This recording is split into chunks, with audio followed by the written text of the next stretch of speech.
ਅੱਜ ਅਸੀਂ ਆਏ ਹਾਂ ਪੁਰਾਣੇ ਲਾਹੌਰ ਤੇ ਵਿਖਾਉਂਦੇ ਹੋਏ ਹਾਂ ਗਲੀ ਸੁਰਜਨ ਸਿੰਘ। ਗਲੀ ਸੁਰਜਨ ਸਿੰਘ ਜਿਹੜੀ ਇਹ ਸੁਰਜਨ ਸਿੰਘ ਇੱਕ ਸਿੱਖ ਸੀ, ਹਕੀਮ ਸੀ ਤੇ ਸ਼ਾਇਰ ਵੀ ਸੀ। ਉਸ ਸੁਰਜਨ ਸਿੰਘ ਦੇ ਨਾਂ ਤੋਂ ਇਹ ਗਲੀ ਮਸ਼ਹੂਰ ਹੈ। ਜਿਹੜਾ ਸ਼ਾਇਰ ਵੀ ਲਿਖਦਾ ਸੀ ਤੇ ਹਕੀਮ ਸੀ ਬੜਾ ਵੱਡਾ। ਇਹਦੇ ਕੋਲ ਆਉਂਦੇ ਨੇ ਕਿ ਉਸ ਦੌਰ 'ਚ ਬੜੇ ਬੜੇ ਵਜ਼ੀਰ ਤੇ ਬਾਦਸ਼ਾਹ ਦਵਾਈ ਲੈਣ, ਹਕਮਤ ਸਿੱਖਣ ਆਉਂਦੇ ਸਨ, ਦਵਾਈ ਲੈਣ ਆਉਂਦੇ ਸਨ।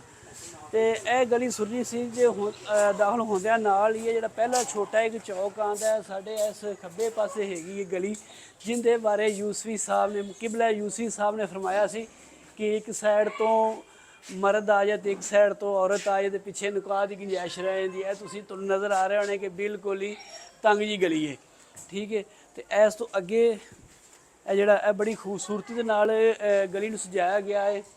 ਤੇ ਇਹ ਗਲੀ ਦੀ ਕਿਸਮਤ ਉਦੋਂ ਬਦਲੀ ਕਿ ਜਦੋਂ 2010 ਦੇ ਵਿੱਚ ਵਰਲਡ ਬੈਂਕ ਦਾ ਵਫਦ ਆਇਆ ਤੇ ਉਹਨੇ ਇਹ ਗਲੀ ਦਾ ਵਿਜ਼ਿਟ ਕੀਤਾ ਤੇ ਉਹਨੇ ਇਹਦੇ ਰੈਨੋਵੇਟ ਵਾਸਤੇ ਜਿਹੜਾ ਫੰਡ ਜਾਰੀ ਕੀਤੇ ਤੇ ਵਾਲ ਸਿਟੀ ਵਾਲਿਆਂ ਦੇ ਤਾਵਨ ਦੇ ਨਾਲ ਤੇ ਜਰਮਨ ਦੇ ਤਾਵਨ ਦੇ ਨਾਲ ਇਹਨਾਂ ਦੁਬਾਰਾ ਇਸ ਗਲੀ ਨੂੰ ਬਹਾਲ ਕੀਤਾ ਪੁਰਾਣੀ ਤਰਜ਼ ਤੇ ਮਕਾਮੀ ਲੋਕਾਂ ਨੇ ਇਹਦੇ ਕਾਫੀ ਤਾਵਨ ਕੀਤਾ ਗੌਰਮੈਂਟ ਦੇ ਨਾਲ ਇਸ ਗਲੀ ਨੂੰ ਪੁਰਾਣੀ ਤਰਜ਼ ਦੇ ਤਮੀਰ ਕਰਨ ਦੇ, ਖੂਬਸੂਰਤ ਬਣਾਉਣ ਦੇ। ਤੇ ਅਸਲ ਖੂਬਸੂਰਤੀ ਜਿਹੜੀ ਹੈ ਉਹ ਇਹਦੀ ਰਾਤ ਨੂੰ ਹੈ। ਜਿਹੜੇ ਤੁਹਾਨੂੰ ਇਹ ਨਜ਼ਰ ਆ ਰਹੇ ਨੇ ਪੌਦੇ, ਇਹਨਾਂ ਵਿੱਚ ਲਾਈਟਾਂ, ਜਦੋਂ ਰਾਤ ਨੂੰ ਲਾਈਟਾਂ ਬਲਦੀਆਂ ਤੇ ਇਹਦਾ ਕੋਈ ਨਜ਼ਾਰਾ ਹੋਰ ਹੀ ਵੇਖਣ ਵਾਲਾ ਹੁੰਦਾ ਹੈ। ਜਾਂ ਕੋਈ ਜਦੋਂ ਕੋਈ ਦਿਨ ਤਿਆਰ ਹੁੰਦਾ ਹੈ ਤੇ ਉਦੋਂ ਇਹਦੀ ਖੂਬਸੂਰਤੀ ਦੀ ਚਾਰ ਚੰਨ ਲੱਗ ਜਾਂਦੇ ਨੇ।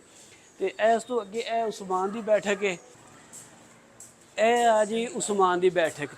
ਇਹ ਉਸਮਾਨ ਦੀ ਬੈਠਕ ਇਸ ਕਰਕੇ ਮਸ਼ਹੂਰ ਹੈ ਕਿ ਇਹ ਜਿਹੜਾ ਉੱਪਰ ਘਰ ਹੈ ਇਹ ਉਸਮਾਨ ਦਾ ਹੈ। ਇਹ ਤਕਰੀਬਨ ਅੱਜ ਤੋਂ 200 ਸਾਲ, ਤਕਰੀਬਨ 200-250 ਸਾਲ ਪੁਰਾਣੀ ਬਿਲਡਿੰਗ ਹੈ। ਤੇ ਇਹ ਬੈਠਕ ਇਸ ਕਰਕੇ ਹੈ ਕਿ ਉਸ ਦੌਰ ਦੇ ਵਿੱਚ ਲੋਕ ਜਦੋਂ ਕੰਮਕਾਰ ਤੋਂ ਆ ਕੇ ਥੱਕੇ ਹੋਏ ਜਿਹੜੇ ਨਾ, ਉਹ ਇੱਥੇ ਆ ਕੇ ਬੈਠਦੇ ਸਨ ਤੇ ਇੱਥੇ ਆ ਕੇ ਬੈਠ ਕੇ ਗੱਪਸ਼ਪ ਲਾਉਂਦੇ ਸਨ। ਤੇ ਉਸ ਦੌਰ ਦੇ ਵਿੱਚ ਇਸ ਮਹੱਲੇ ਦੇ ਵਿੱਚ ਜੇ ਕੋਈ ਲੜਾਈ ਝਗੜਾ, ਜੇ ਕੋਈ ਪਰੇ ਪੰਚਾਇਤ ਹੁੰਦੀ ਸੀ ਤਾਂ ਉਹ ਇੱਥੇ ਜਿਹੜੇ, ਜਿਸ ਵਜ੍ਹਾ ਤੋਂ ਇਹ ਉਸਮਾਨ ਦੀ ਬੈਠਕ ਮਸ਼ਹੂਰ ਹੋ ਗਈ। ਤੇ ਅਜੇ ਵੀ ਉਹ ਤੁਹਾਨੂੰ ਮੁਗਲ ਦੌਰ ਦੀਆਂ ਜਿਹੜੀਆਂ ਇਹ ਇੱਟਾਂ ਨਜ਼ਰ ਆ ਰਹੀਆਂ ਨੇ, ਪੁਰਾਣੀ ਦਿਆਰ ਦੀ ਛੱਤ ਤੇ ਬਾਲੇ ਨੇ ਤੇ ਦੂਸਰਾ ਸ਼ਤੀਰ ਹੈ। ਤੇ ਇਹ ਉਸਮਾਨ ਦੀ ਬੈਠਕ ਹੈ ਤੇ ਉਸਮਾਨ ਦੇ ਨਾਂ ਜਿਹਦੇ ਘਰ ਦੀ ਵਜ੍ਹਾ ਤੋਂ ਮਸ਼ਹੂਰ ਹੈ। ਇੱਥੇ ਲੋਕ ਉਸ ਟਾਈਮ 'ਚ ਪਰੇ ਪੰਚਾਇਤਾਂ ਕਰਵਾਉਂਦੇ ਸਨ।